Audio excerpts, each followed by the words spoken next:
The silence is not the part that hurts first. What hurts first is the body. It is the way your hand reaches for the phone without thinking, the way your eyes drift to the last message again, the way a small part of you still prepares for a name that does not arrive. You tell yourself you are fine. You tell yourself you are not waiting, and yet your whole nervous system keeps a private vigil, as if the next notification could explain something that your mind already knows, but your heart has not accepted. This is the hidden cruelty of choosing men who cannot stay. They do not always leave in a dramatic way.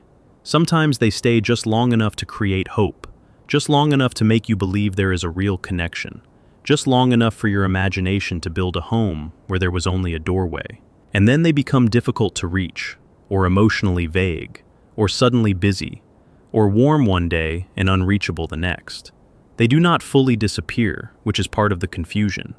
They hover at the edge of your life like a shadow in a doorway, never quite gone, never quite present. That is why this pattern can feel so powerful. It does not begin with rejection. It begins with ambiguity. And ambiguity is where the psyche starts to work overtime. You start reading everything. A delayed reply becomes a sign. A short message becomes a test. A small act of kindness becomes evidence of hidden depth. You stop relating to the man in front of you and begin relating to the meaning your mind has attached to him. That is where Jung becomes important, because what looks like romance on the surface is often projection underneath. Projection is one of those words people hear too often and understand too little. It does not mean you are imagining everything.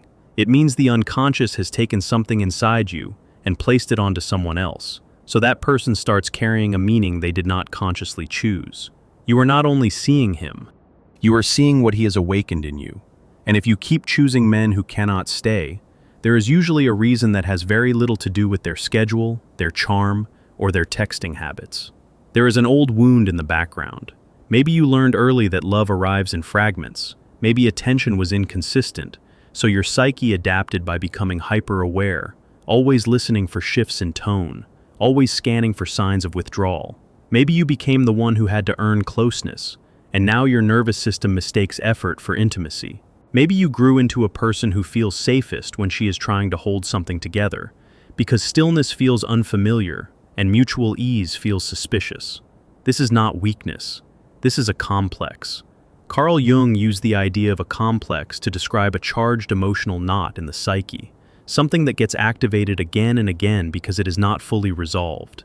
A complex is not just a memory. It behaves like a living pattern. It can hijack your interpretation of the present and make a current relationship feel larger, older, and more faded than it really is. That is why some women do not just fall for unavailable men.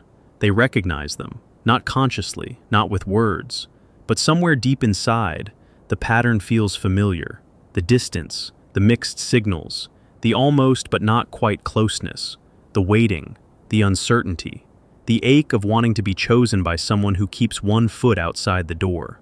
Familiar does not mean healthy. Familiar often means old. And this is where the story becomes uncomfortable, because the question is not only why he cannot stay. The question is why part of you keeps entering rooms where staying was never guaranteed. Sometimes the answer is that your persona has been built around being the woman who understands, the woman who gives more time, more grace, more chances, more softness, the good one, the patient one, the one who does not ask for too much, the one who can sense his stress, his history, his fear, his potential, his pain.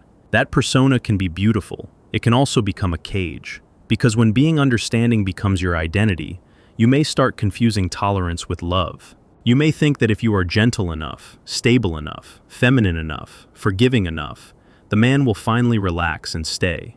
But the psyche often repeats what it has not yet understood. And if your deepest role is to be the one who waits, then an unavailable man will feel strangely like destiny, even when he is only activating an old wound. Here is the deeper truth. Many women are not addicted to unavailable men because they enjoy suffering.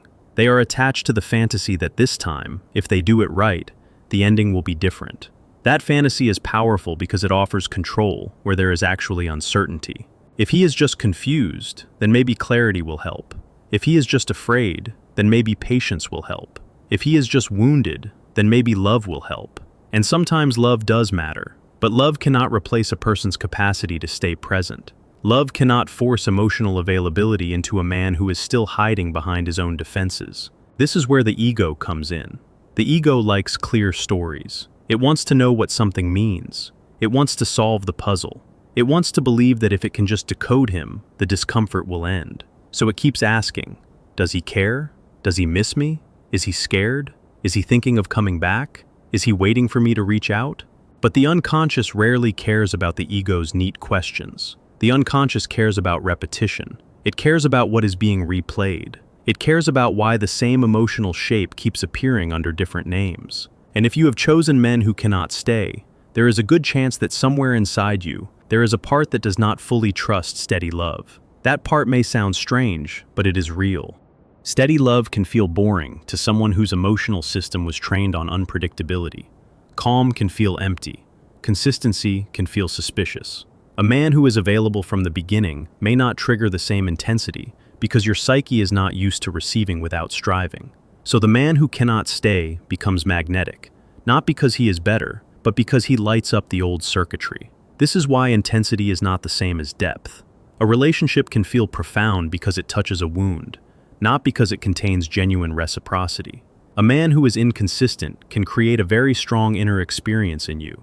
He can make you think, dream, analyze, and ache. But pain is not proof of destiny. Pain is often proof of activation, and that activation has a shape. You meet him, and something in you opens, not all at once, just enough to hope. He gives you enough warmth to imagine a future, enough distance to keep you striving, enough attention to keep you invested, enough withdrawal to keep you anxious. It becomes a loop. Your body learns to chase relief. Your mind learns to interpret uncertainty as meaning. Your heart learns to wait for the version of him that appears in the best moments, not the one who actually stays. This is how the shadow enters the story. The shadow is everything in us that we do not want to see clearly, everything we disown, deny, or push away, because it does not fit our preferred image of ourselves. A woman who sees herself as patient may not want to admit how angry she is. A woman who sees herself as loving may not want to admit how much she is willing to sacrifice just to keep connection alive. A woman who sees herself as strong may not want to admit how deeply she fears being left behind. So the shadow hides in the pattern. It hides in the way you ignore the first inconsistency. It hides in the way you explain away the second. It hides in the way you keep a place open for someone who has not earned it. It hides in the way you call it chemistry when your body is actually an alarm. And the man who cannot stay often becomes the screen for that shadow. He carries your unmet longing. He carries your hope. He carries your fear of being ordinary, unchosen, replaceable, too much, or not enough. He becomes the stage on which old emotional material is replayed with new faces. That does not mean your feelings are fake. It means they are layered. A woman can genuinely care for a man and still be in a projection. She can feel real tenderness and still be carrying an unconscious image of the one who will finally validate her worth. She can be deeply attached and still be participating in a pattern older than the relationship itself. And the most painful part is this. The unavailable man often intensifies the projection, precisely because he does not fully reveal himself. His distance leaves room for fantasy. His inconsistency leaves room for interpretation. His silence becomes a canvas. The less he gives, the more the psyche fills in. That is why the mind can become obsessed. Not because the man is endlessly complex, but because the gap invites the unconscious to speak. And when the unconscious speaks without being understood, it often sounds like longing. You start asking the wrong question. You ask, what is he feeling? But the more important question is, what is this pattern asking from me? What part of me believes I must earn what should be mutual? What part of me mistakes emotional shortage for value? What part of me feels more alive in uncertainty than in peace? These questions matter because the pattern is not only about him, it is about the inner arrangement that made him feel significant. Sometimes the man who cannot stay is carrying his own persona, the image he presents to the world. He may appear cool, detached, hard to read, self-contained, emotionally controlled. That persona can be a defense. It can protect him from vulnerability, from dependence, from the risk of being truly seen. He may not even know how much of his distance is a performance. Some men are not unavailable because they are cruel. They are unavailable because closeness threatens the structure they have built to survive. But understanding that does not mean you should keep waiting. This is where compassion and self-abandonment are not the same thing. You can understand his defenses without volunteering to become collateral damage inside them. You can see that his distance may come from fear without making his fear your home. You can recognize that his pattern is about his psyche without turning yourself into the repair shop for it. That distinction is everything, because many women become trapped not just by love, but by responsibility. They begin to feel that if they are wise enough, patient enough, intuitive enough, they can finally create the safety that allows him to stay. But no woman can parent a man into readiness. No amount of softness can replace emotional maturity. No amount of understanding can make a person choose presence if he is still committed to escape. And every time you try to solve his inability to stay, you move one step further away from yourself. That is the hidden cost. You start monitoring his moods instead of your own. You start editing your needs so you do not seem demanding. You start accepting partial contact because partial contact feels better than none. You start living in a state of emotional bargaining. If I do not ask too much, maybe he will remain. If I do not pressure him, maybe he will open up. If I stay calm, maybe he will feel safe enough to choose me. But the psyche learns from what you tolerate. If you tolerate being half chosen, you teach yourself that half is enough. If you keep accepting inconsistency, you train your body to treat instability as normal. If you keep giving without reciprocity, you slowly detach from your own center and attach yourself to the hope of being seen. This is why the pattern can last for years. Not because you do not know better, because the wound is older than your logic. And then one day, something changes. Maybe you stop texting first. Maybe you stop checking the last scene status. Maybe you stop rereading the same conversation for clues. Maybe you get tired in a different way, a cleaner way, a way that feels less like heartbreak and more like clarity. You realize that your nervous system has been working harder than your heart has been loved. That realization can feel brutal. It can also be the beginning of freedom. Because the moment you see that you have been choosing men who cannot stay, you are no longer just a participant in the pattern. You become a witness to it. And witness is where transformation begins. This is the point where many people misunderstand the work. They think the goal is to become colder, harder, less caring. But that is just another persona, another mask, another way of avoiding the deeper pain. The real work is not to become unreachable. The real work is to become unavailable to self-abandonment. That is a very different thing. You do not need to punish him. You do not need to expose him. You do not need to turn the story into a moral victory. You need to stop feeding the part of yourself that confuses longing with love and uncertainty with depth. And yes, that can feel like grief. Because when you stop choosing men who cannot stay, you are not only losing a person, you are losing an old emotional language. You are losing the familiar ache. You are losing the role of the one who waits. You are losing the fantasy that if you love hard enough, you can become the exception to someone else's pattern. That grief is real. Let it be real. A mature psyche does not shame itself for mourning what it is finally outgrowing.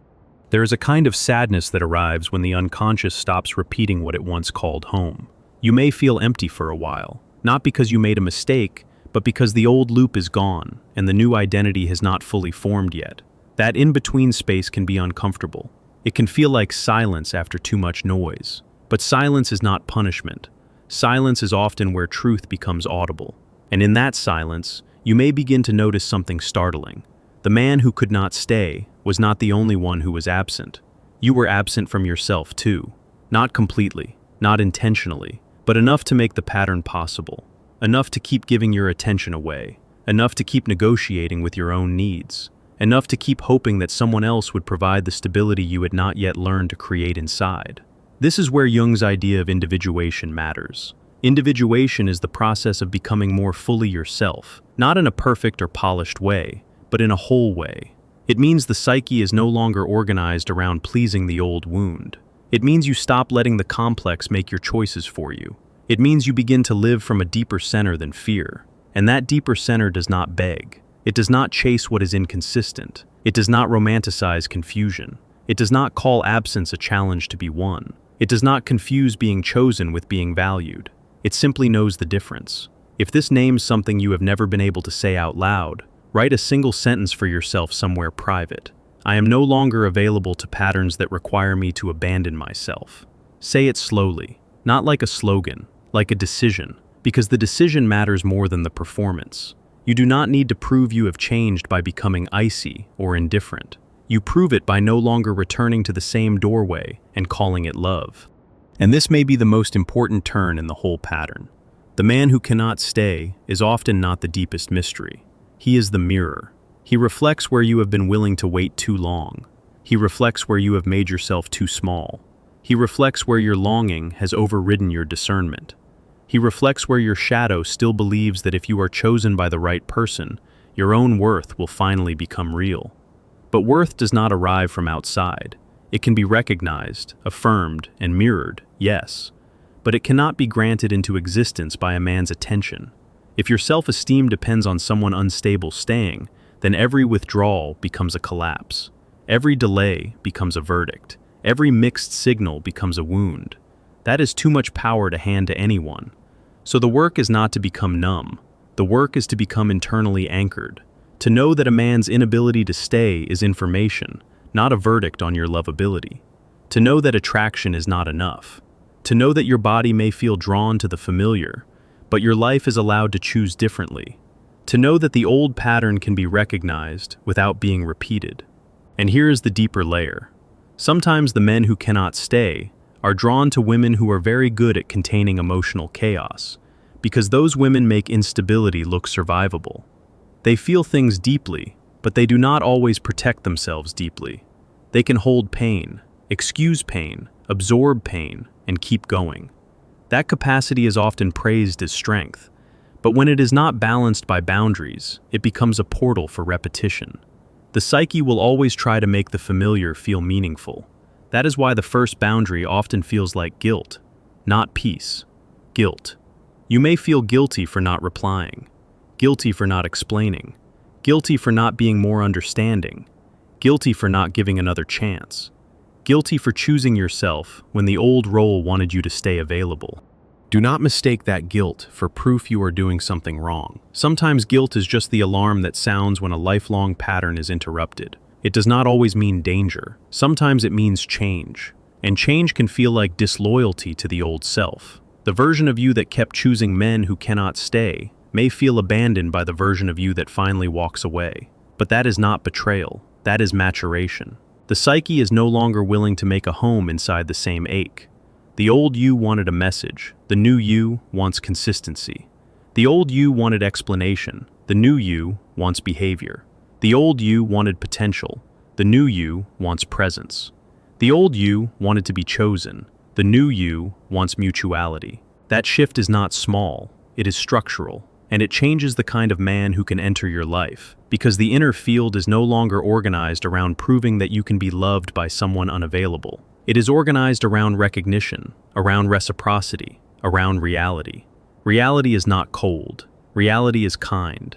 Reality says, if you cannot stay, believe the pattern you see, not the promise you imagine. Reality says, if your body is always bracing, listen. Reality says, if you are always waiting, something in the connection is already teaching you to disappear. Reality says, you do not need to make a shrine out of uncertainty. The image of the empty chair matters here, not because it is romantic, but because it is honest. An empty chair in a room tells the truth without speaking. It tells you whether someone is present or not.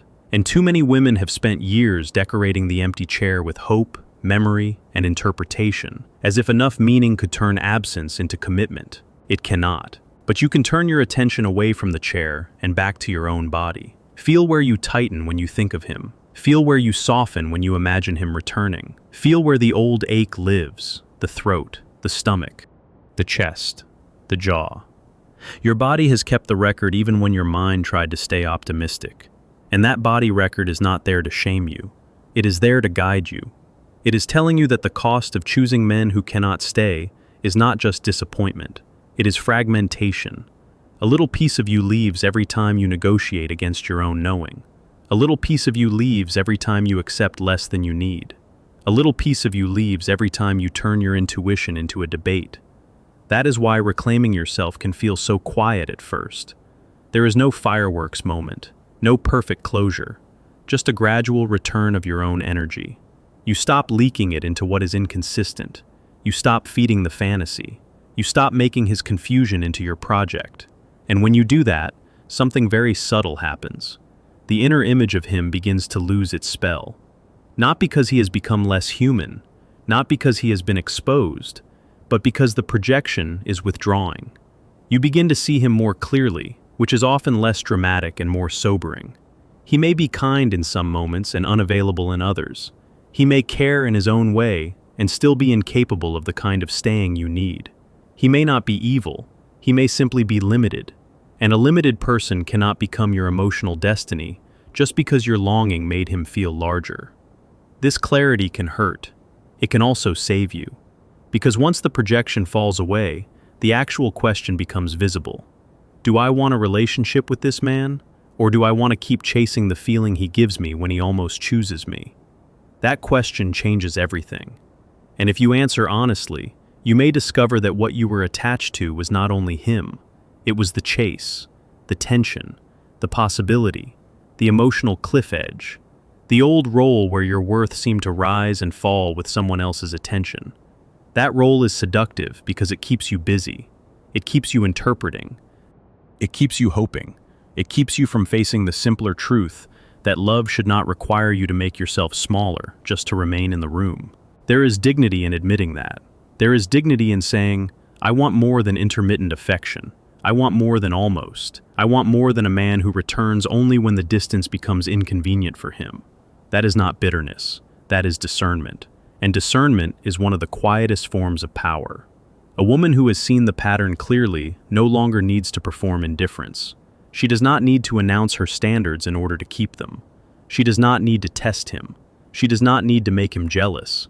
She does not need to weaponize silence. She simply stops offering herself to instability. That is the real meaning of no chasing. It is not a tactic to make him come back. It is the end of the internal arrangement that made his absence feel like a challenge instead of a warning. There is a difference between being open and being available to harm. There is a difference between compassion and overexposure. There is a difference between love and the compulsion to rescue a pattern that keeps repeating itself. You do not need to become hard to protect your heart. You need to become clear. Clear enough to notice when someone's presence is more fantasy than fact. Clear enough to feel when your body is in peace versus when it is in pursuit. Clear enough to recognize that a man who cannot stay is not a puzzle you are meant to solve. He is often a boundary you are meant to learn. And if you are wondering whether he thinks about you, whether he misses you, whether he regrets it, maybe he does, maybe he doesn't. Maybe some part of him feels the loss. Maybe some part of him knows he let something real slip away. But none of that is the center anymore. The center is you. The question is not whether he returns. The question is who you become while waiting. And if waiting has made you smaller, quieter, more anxious, more self-doubting, then the waiting itself has already told you enough. You are not here to live in a suspended state for someone else's convenience. You are here to inhabit your own life fully, to make choices that do not fracture your peace, to let the body relax when the mind no longer has to fabricate meaning out of inconsistency, to stop calling emotional scarcity a special bond, to stop mistaking unfinished for profound, to stop choosing men who cannot stay and then calling it fate. That is where the wound begins to heal, not because the past is erased, but because the pattern is no longer running the show. And when you finally understand this, you may look back at the silence and see it differently. Not as proof that you were not enough, not as a mystery you failed to solve, but as a mirror that showed you exactly where your own abandonment began. That is a painful gift, a real one, because once you see the hidden complex, you can stop serving it. You can let the empty chair remain empty if it needs to. You can let the unread message stay unread. You can let the door stay closed. You can let the old fantasy die without dying with it. And in that quiet, something more solid than longing begins to form. Self-respect. Not loud, not defensive, not brittle, just true. My silence is not a game. It is my return to myself. And if he ever meets you again, he will not meet the woman who kept making herself smaller to keep him near. He will meet the woman who no longer confuses absence with love. If he does not meet you again, you will still have met yourself. And that is the ending the psyche was trying to reach all along.